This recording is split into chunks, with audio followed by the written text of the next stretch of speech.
उपस्थित हैं श्री रविन्द्रनाथ तिवारी जी।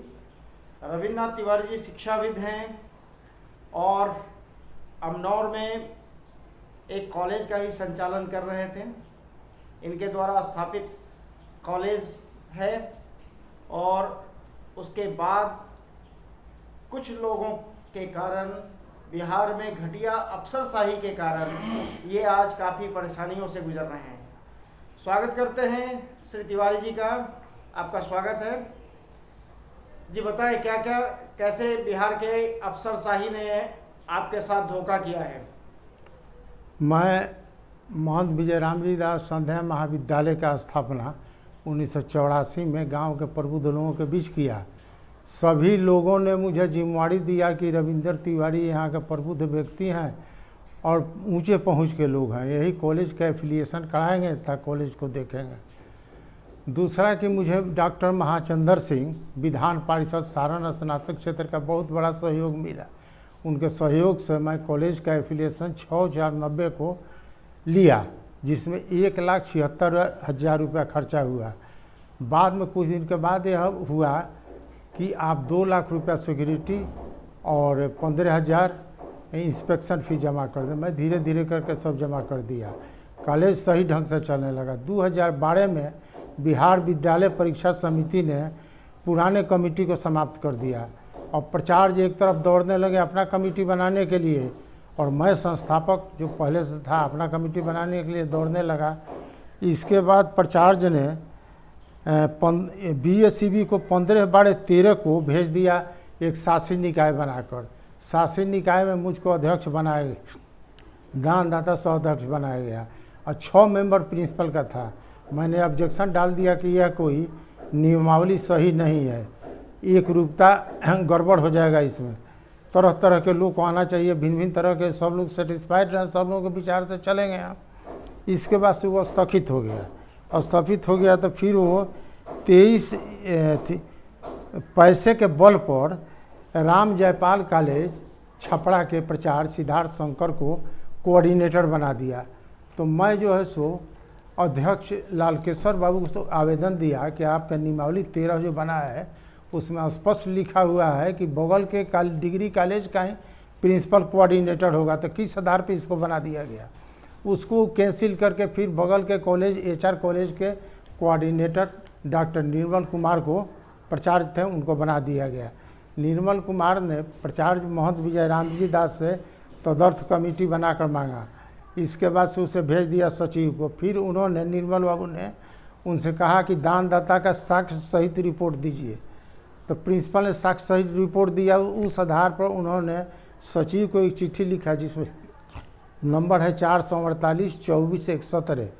तो उसमें उन्होंने लिखा कि रविंद्रनाथ तिवारी, पिताराम सिंहासन तिवारी, ग्राम पोस्ट अमनौर, ये कॉलेज के संस्थापक सह दानदाता हैं, अग्रेतर कार्रवाई के लिए आपके पास भेजी जा रही है।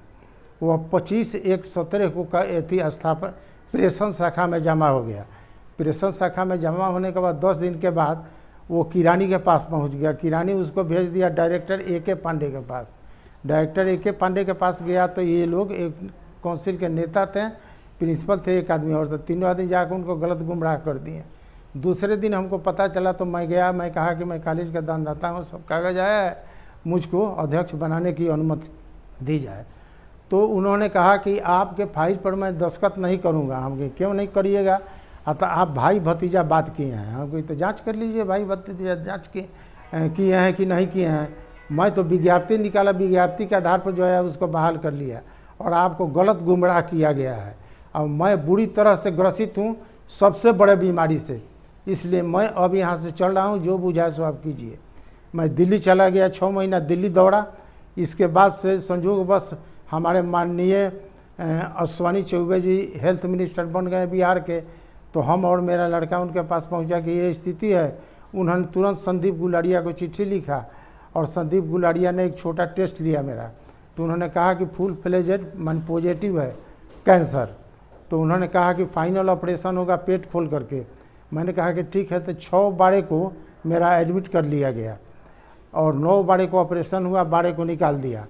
हमारा मूत्राशय निकाल दिया गया और आर्टिफिशियल बना दिया गया। फिर मैं 18 को चला आया अपने घर। इसके बाद 9वां महीना में मैं ये कृष्णानंद जी वर्मा, माननीय कृष्णानंद जी वर्मा हमारे शिक्षा मंत्री थे, उनके पास मैं पहुंचा और आवेदन दिया। कहा कि सर ऐसी ऐसी बात है, मैं बुरा स्थिति में हूँ। उन्होंने सचिव को चिट्ठी लिखा कि आवेदन के तथ्यों पर विचार कर, उचित विचार कर और तुरंत कार्रवाई करें। इसके बाद से उनको टेलीफोन भी किए, हमको भेजबो किए, मैं उनको चिट्ठी दिया, चिट्ठी रिसीव किए, चिट्ठी कहाँ चला गया इसका कोई पता हमको नहीं चला। इसका मतलब है कि मंत्रियों के द्वारा अनुमोदित पत्र भी बिहार से गायब हो जाते हैं। जी, उसका कोई कीमत नहीं है वहाँ तो यहाँ विद्यालय परीक्षा समिति में। अफसरशाही चरम पे है, अफसर हाँ। मंत्री तक का नहीं सुनते हैं। जी जी, ये तो आपके केस में स्पष्ट हो रहा है कि अफसर लोग मंत्री का भी नहीं सुनते हैं। जी जी। तो क्या ये सीधा सीधा आपके खिलाफ साजिश तो नहीं है? अब तो मैं देख ही लिया कि मंत्री जी लिख कर दिए, वो फाइल कहाँ चला गया उसका कोई ठिकाना नहीं। तो फाइल की रिसीविंग आपके पास है ना? हाँ, फाइल का तो रिसीविंग है वो। हाँ, रिसीविंग है तो आप हमारे दर्शकों को भी दिखा दें कि आपने जो फाइल दिया था और आपके साथ किस प्रकार से ये लोग नाइंसाफी किए हैं, वो हमारे दर्शक भी देख सकें। बिहार में क्या हो रहा है इसकी जानकारी हमारे दिव्य रश्मि चैनल के द्वारा सभी लोगों तक पहुंचे।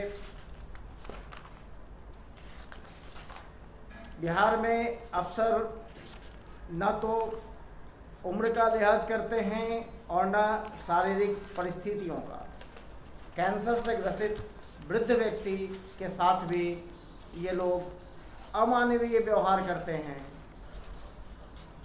किस प्रकार से 17 की फाइलें आज 21 तक चली जा रही यही फाइल है, देख लिया जाए माननीय मंत्री का। ये रिसीविंग है मंत्री जी का, ये रिसीविंग है काउंसिल का, सचिव का, और ये सिग्नेचर किए हैं मंत्री जी अपना। मंत्री आपने जो बताया इससे तो लगता है कि बिहार में अफसरशाही चरम पे है, चरम पर है, और ये किसी की सुनने वाले लोग नहीं हैं। नहीं है। अब तो मंत्री का कहानी आपको बताइए दी है कि मंत्री का फाइल फेंक दिया लोग, मंत्री का फाइल भी गायब हो जाता है। जी जी। और यहाँ आपके डीओ ने कहा कि दोबारा फाइल जमा कीजिए। नहीं, थी डायरेक्टर ने कहा कि दोबारा फाइल जमा कीजिए। हाँ, तो मैंने 2 को फाइल जमा कर दिया। इसका मतलब है कि फाइल की जवाबदेही, जी, जो फाइल रिसीव करवाया जाता है जी, उसकी जवाबदेही सरकारी मुलाजिमों को नहीं है। नहीं है। ये केवल परेशान करने के लिए आपके साथ इस तरह का षड्यंत्र रचा गया है। जी जी।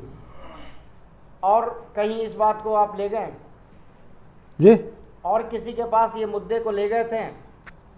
अब तो हम किसी के पास गए हैं नहीं हैं इस मैटर को लेकर, क्योंकि मैं देख लिया कि हर जगह की यही दशा है। जिला परिषद को भी? हाँ, जिला परिषद अध्यक्ष को मालूम हुआ तो उन्होंने लिखा कि महंत विजयराम जी दास के संस्थापक रविंद्रनाथ तिवारी हैं, संस्थापक संस्थानदाता।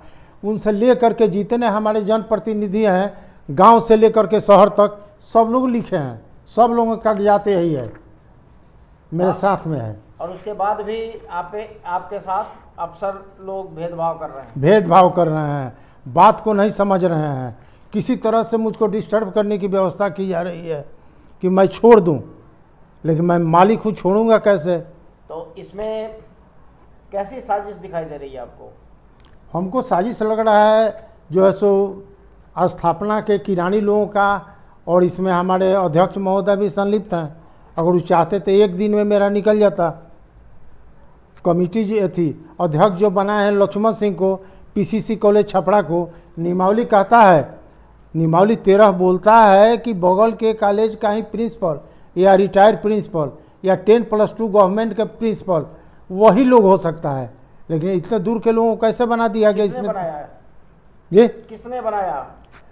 ये लोग चिट्ठी लिखा, 3 आदमी का नाम, सिद्धार्थ शंकर, लक्ष्मण सिंह और एक विनय बाबू था। मैं देखा हूँ चिट्ठी को, उन्होंने इशारा किया प्रिंसिपल को कि डीओ से जा कर के लिखवा कर ला देना जिसको आप चाहते हैं।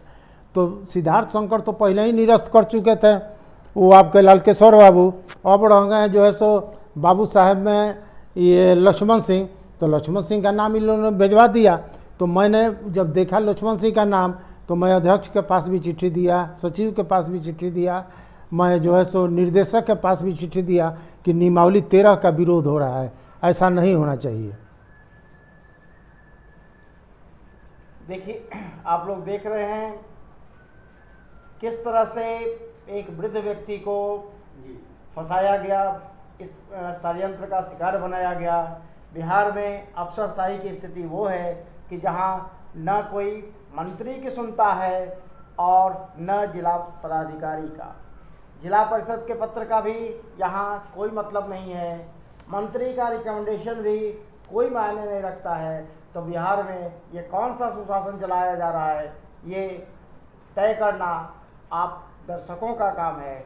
आप लोग देखें और बताएं कि किस प्रकार का सुशासन यहाँ के माननीय मुख्यमंत्री जी श्री नीतीश कुमार जी कहते हैं हर जगह कि बिहार में हम सुशासन चला रहे हैं, लेकिन जब 7 सालों तक फाइल दौड़ती रहती है और गायब हो जाती है अफसर के पास से, और वो लोग फिर कहते हैं, अपने किरानी को नहीं बोलने के खुद कहते हैं कि फिर से जमा कीजिए, और 3 बार 4 बार फाइल लेने के बाद भी आज तक कार्रवाई नहीं होती है। तो ये क्या है? ये भ्रष्टाचार नहीं है? जनता इस पे निर्णय करे और फैसला आपके हाथ में है। दिव्यरश्मि चैनल के साथ